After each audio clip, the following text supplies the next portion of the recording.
ಗೆಳೆಯರೇ, ಇವತ್ತು ನಾವು ದಿನ ಬಳಸುವ ಪೆಟ್ರೋಲ್ ಮತ್ತು ಡೀಸೆಲ್ ಬಗ್ಗೆ ಒಂದು ಕುತೂಹಲಕಾರಿ ವಿಷಯ ತಿಳಿಯೋಣ. ನಾವು ಬಂಕ್ಗೆ ಹೋದಾಗ ರೂಪಾಯಿ ನೀಡುತ್ತೇವೆ, ಆದರೆ ನಮ್ಮ ದೇಶ ತೈಲ ಖರೀದಿಸುವಾಗ ಡಾಲರ್ ನೀಡುತ್ತದೆ. ಇದು ಯಾಕೆ ಹೀಗೆ ಎಂದು ನೀವು ಎಂದಾದರೂ ಯೋಚಿಸಿದ್ದೀರಾ? ಇದರ ಹಿಂದೆ ಒಂದು ದೊಡ್ಡ ಜಾಗತಿಕ ರಾಜಕೀಯ ಮತ್ತು ಆರ್ಥಿಕ ಇತಿಹಾಸವಿದೆ. ಪ್ರಪಂಚದ ಬಹುತೇಕ ದೇಶಗಳು ಕಚ್ಚಾ ತೈಲವನ್ನು ಕೇವಲ ಅಮೆರಿಕನ್ ಡಾಲರ್ನಲ್ಲೇ ಖರೀದಿಸುತ್ತವೆ. ಇದನ್ನು ಅರ್ಥ ಮಾಡಿಕೊಳ್ಳಲು ನಾವು 1970ರ ದಶಕಕ್ಕೆ ಹೋಗಬೇಕು. ಆ ಸಮಯದಲ್ಲಿ ಅಮೆರಿಕ ಮತ್ತು ಸೌದಿ ಅರೇಬಿಯಾ ನಡುವೆ ಒಂದು ಐತಿಹಾಸಿಕ ಒಪ್ಪಂದ ನಡೆಯಿತು.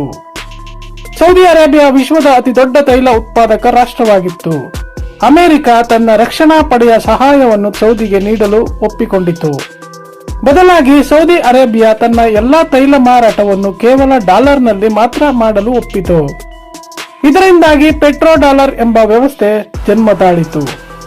ಸೌದಿ ಅರೇಬಿಯಾ ಹೀಗೆ ಮಾಡಿದ ಕೂಡಲೇ ಇತರೆ ಒಪೆಕ್ ದೇಶಗಳು ಕೂಡ ಇದನ್ನೇ ಅನುಸರಿಸಿದವು. ಈಗ ಯಾವುದೇ ದೇಶಕ್ಕೆ ತೈಲ ಬೇಕೆಂದರೂ ಅವರ ಹತ್ತಿರ ಮೊದಲು ಡಾಲರ್ ಇರಲೇಬೇಕು. ಉದಾಹರಣೆಗೆ, ಭಾರತಕ್ಕೆ ಸೌದಿಯಿಂದ ತೈಲ ಬೇಕೆಂದರೆ ನಾವು ರೂಪಾಯಿ ಕೊಡಲು ಬರುವುದಿಲ್ಲ.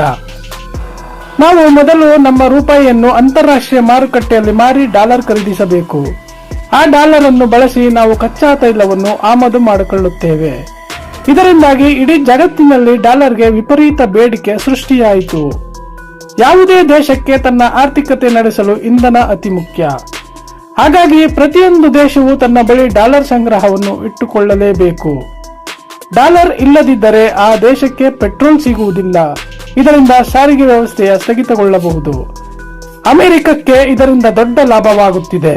ಅಮೆರಿಕ ಕೇವಲ ಕಾಗದದ ಮೇಲೆ ಡಾಲರ್ ಮುದ್ರಿಸಿ ಜಗತ್ತಿನ ಸಂಪತ್ತನ್ನು ಪಡೆಯುತ್ತಿದೆ. ಬೇರೆ ದೇಶಗಳು ಕಷ್ಟಪಟ್ಟು ವಸ್ತುಗಳನ್ನು ತಯಾರಿಸಿ ಮಾರಿ ಡಾಲರ್ ಸಂಪಾದಿಸಬೇಕು. ಆದರೆ ಅಮೆರಿಕಕ್ಕೆ ತನ್ನ ಕರೆನ್ಸಿಯನ್ನು ತಾನೇ ಮುದ್ರಿಸಿಕೊಳ್ಳುವ ಅಧಿಕಾರವಿದೆ. ಇದರಿಂದ ಡಾಲರ್ ಬೆಲೆ ಜಾಗತಿಕವಾಗಿ ಸ್ಥಿರವಾಗಿ ಉಳಿಯಲು ಸಹಾಯವಾಗುತ್ತದೆ. ಈಗ ಪೆಟ್ರೋಲ್ ಬೆಲೆ ನಮ್ಮ ದೇಶದಲ್ಲಿ ಯಾಕೆ ಏರುತ್ತಿದೆ ಎಂದು ನೋಡೋಣ. ಅಂತಾರಾಷ್ಟ್ರೀಯ ಮಾರುಕಟ್ಟೆಯಲ್ಲಿ ಕಚ್ಚಾ ತೈಲದ ಬೆಲೆ ಒಂದು ಬ್ಯಾರೆಲ್ಗೆ ಇಂತಿಷ್ಟು ಡಾಲರ್ ಎಂದು ನಿಗದಿಯಾಗಿರುತ್ತದೆ. ಒಂದು ವೇಳೆ ಒಂದು ಬ್ಯಾರೆಲ್ ಬೆಲೆ $80 ಎಂದು ಇಟ್ಟುಕೊಳ್ಳೋಣ.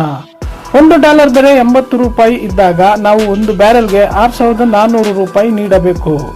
ಆದರೆ ಒಂದು ವೇಳೆ ಡಾಲರ್ ಬೆಲೆ 85 ರೂಪಾಯಿಗೆ ಏರಿದರೆ ಏನಾಗುತ್ತದೆ ಗೊತ್ತಾ? ತೈಲದ ಬೆಲೆ ಅಂತಾರಾಷ್ಟ್ರೀಯ ಮಾರುಕಟ್ಟೆಯಲ್ಲಿ ಏರದಿದ್ದರೂ ನಾವು ಈಗ 6800 ರೂಪಾಯಿ ನೀಡಲೇಬೇಕು. ಅಂದರೆ ಡಾಲರ್ ಬಲವಾದಷ್ಟು ನಮಗೆ ಪೆಟ್ರೋಲ್ ತುಟ್ಟಿಯಾಗುತ್ತದೆ. ಇದೇ ಕಾರಣಕ್ಕೆ ಡಾಲರ್ ಎದುರು ರೂಪಾಯಿ ಮೌಲ್ಯ ಕುಸಿಯಬಾರದು ಎಂದು ಸರ್ಕಾರ ಪ್ರಯತ್ನಿಸುತ್ತಿದೆ. ಜಗತ್ತಿನ 80%ಕ್ಕೂ ಹೆಚ್ಚು ವ್ಯಾಪಾರಗಳು ಇವತ್ತಿಗೂ ಡಾಲರ್ನಲ್ಲೇ ನಡೆಯುತ್ತಿವೆ. ಅಮೆರಿಕ ತನ್ನ ಆರ್ಥಿಕ ಶಕ್ತಿಯನ್ನು ಬಳಸಿ ಬೇರೆ ದೇಶಗಳ ಮೇಲೆ ನಿರ್ಬಂಧ ಹೇರಬಲ್ಲವು. ಉದಾಹರಣೆಗೆ, ಇರಾನ್ ಅಥವಾ ರಷ್ಯಾ ದೇಶಗಳು ಡಾಲರ್ ಬಳಸದಂತೆ ಅಮೆರಿಕ ತಡೆಯಬಹುದು.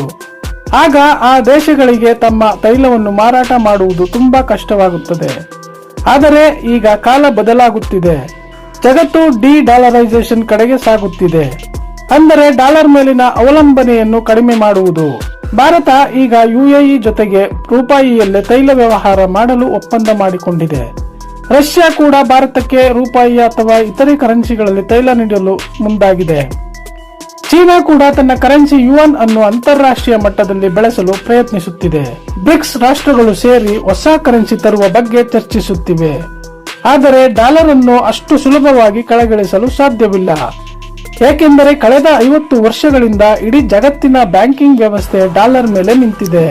ಅಮೆರಿಕದ ಆರ್ಥಿಕತೆ ಮತ್ತು ಮಿಲಿಟರಿ ಶಕ್ತಿ ಕೂಡ ಡಾಲರ್ಗೆ ಬೆನ್ನೆಲುಬಾಗಿದೆ. ಕಚ್ಚಾ ತೈಲವನ್ನು ನಾವು ಆಮದು ಮಾಡಿಕೊಳ್ಳುವಾಗ ಶಿಪ್ಪಿಂಗ್ ಮತ್ತು ಇನ್ಶೂರೆನ್ಸ್ ಕೂಡ ಡಾಲರ್ನಲ್ಲೇ ಇರುತ್ತದೆ. ಡಾಲರ್ ಇಲ್ಲದ ಜಗತ್ತನ್ನು ಕಲ್ಪಿಸಿಕೊಳ್ಳುವುದು ಸದ್ಯಕ್ಕೆ ಕಷ್ಟದ ಮಾತು. ಆದರೆ ಸ್ಥಳೀಯ ಕರೆನ್ಸಿಗಳಲ್ಲಿ ವ್ಯಾಪಾರ ಶುರುವಾದರೆ ನಮಗೆ ದೊಡ್ಡ ಲಾಭವಾಗಲಿದೆ. ನಾವು ಡಾಲರ್ ಖರೀದಿಸಲು ನೀಡುವ ಕಮಿಷನ್ ಮತ್ತು ವ್ಯತ್ಯಾಸದ ಹಣ ಉಳಿಯುತ್ತದೆ. ಇದರಿಂದ ದೇಶದ ವಿದೇಶಿ ವಿನಿಮಯ ಮೀಸಲು ನಿಧಿ ಸುರಕ್ಷಿತವಾಗಿರುತ್ತದೆ. ಕಚ್ಚಾ ತೈಲವು ಕೇವಲ ಇಂಧನವಲ್ಲ, ಅದು ಒಂದು ಜಾಗತಿಕ ಅಸ್ತ್ರ. ಡಾಲರ್ ಮೂಲಕ ಈ ಅಸ್ತ್ರವನ್ನು ಅಮೆರಿಕ ನಿಯಂತ್ರಿಸುತ್ತಿದೆ. ಇದನ್ನೇ ಅರ್ಥಶಾಸ್ತ್ರಜ್ಞರು ಎಕ್ಸಾರ್ಬಿಟೆಂಟ್ ಪ್ರಿವಿಲೇಜ್ ಎನ್ನುತ್ತಾರೆ. ಅಂದರೆ ಅಮೆರಿಕಕ್ಕೆ ಸಿಕ್ಕಿರುವ ಒಂದು ವಿಶೇಷ ಅಧಿಕಾರವಿದು. ತೈಲ ಉತ್ಪಾದಿಸುವ ದೇಶಗಳಿಗೆ ಇದು ಕೆಲವೊಮ್ಮೆ ಇಷ್ಟವಾಗುವುದಿಲ್ಲ. ಆದರೂ ಅವರಿಗೆ ಡಾಲರ್ ಬಿಟ್ಟು ಬೇರೆ ದಾರಿಯೇ ಇಲ್ಲ. ಯಾಕೆಂದರೆ ಅವರ ಹೂಡಿಕೆಗಳೆಲ್ಲ ಡಾಲರ್ನಲ್ಲೇ ಇವೆ. ನಮ್ಮ ದೇಶದ ಆರ್ಥಿಕತೆ ಪೆಟ್ರೋಲ್ ಬೆಲೆಯ ಮೇಲೆ ತುಂಬಾ ಅವಲಂಬಿತವಾಗಿದೆ. ಪೆಟ್ರೋಲ್ ರೇಟ್ ಹೆಚ್ಚಾದರೆ ಸರಕು ಸಾಗಣೆ ವೆಚ್ಚ ಹೆಚ್ಚಾಗುತ್ತದೆ. ಆಗ ತರಕಾರಿ, ಹಣ್ಣು ಮತ್ತು ದಿನಸಿ ಪದಾರ್ಥಗಳ ಬೆಲೆಯೂ ಏರುತ್ತದೆ. ಹೀಗೆ ಅಮೆರಿಕದ ಡಾಲರ್ ಮತ್ತು ನಿಮ್ಮ ಮನೆಯ ಅಡುಗೆ ಮನೆಯ ಬಜೆಟ್ಗೆ ನೇರ ಸಂಬಂಧವಿದೆ. ಕಚ್ಚಾ ತೈಲವನ್ನು ಡಾಲರ್ ನೀಡಿ ಖರೀದಿಸುವುದು ಕೇವಲ ನಿಯಮವಲ್ಲ, ಅದು ಅಲಿಖಿತ ಕಾನೂನು. ಈ ವ್ಯವಸ್ಥೆಯನ್ನು ಮುರಿಯಲು ಬಹಳ ಸಮಯ ಬೇಕಾಗಬಹುದು. ಆದರೆ ತೈಲದ ಜೊತೆಗೆ ಈಗ ಎಲೆಕ್ಟ್ರಿಕಲ್ ವಾಹನಗಳು ಬರುತ್ತಿವೆ. ಸೌರಶಕ್ತಿ ಮತ್ತು ಹಸಿರು ಇಂಧನದ ಬಳಕೆ ಹೆಚ್ಚುತ್ತಿದೆ. ಇದರಿಂದ ಮುಂದೆ ಕಚ್ಚಾ ತೈಲದ ಮೇಲಿನ ಅವಲಂಬನೆ ಕಡಿಮೆಯಾಗಬಹುದು. ತೈಲದ ಬೇಡಿಕೆ ಕುಸಿದರೆ ಪೆಟ್ರೋಲ್ ಡಾಲರ್ ಮೌಲ್ಯವು ಕುಸಿಯಬಹುದು. ಆಗ ಜಗತ್ತಿನ ಆರ್ಥಿಕ ಸಮೀಕರಣವೇ ಬದಲಾಗುತ್ತದೆ. ಭಾರತದಂತಹ ದೇಶಗಳಿಗೆ ಇದು ಒಂದು ಒಳ್ಳೆಯ ಅವಕಾಶ. ನಾವು ಎಷ್ಟು ಕಡಿಮೆ ತೈಲ ಆಮದು ಮಾಡಿಕೊಳ್ಳುತ್ತೇವೆಯೋ ಅಷ್ಟು ಹೆಚ್ಚು ಡಾಲರ್ ಉಳಿಸುತ್ತೇವೆ. ಉಳಿಸಿದ ಆ ಡಾಲರ್ ಅನ್ನು ದೇಶದ ಅಭಿವೃದ್ಧಿಗೆ ಬಳಸಬಹುದು. ಗೆಳೆಯರೇ, ಈಗ ನಿಮಗೆ ಅರ್ಥವಾಗಿರಬಹುದು ಡಾಲರ್ ಮತ್ತು ತೈಲದ ನಡುವಿನ ಈ ದೋಸ್ತಿ ಎಷ್ಟು ಗಟ್ಟಿಯಾಗಿದೆ ಎಂದು. ಇದು ಕೇವಲ ವ್ಯಾಪಾರವಲ್ಲ, ದೇಶಗಳ ನಡುವಿನ ಅಧಿಕಾರದ ಆಟ.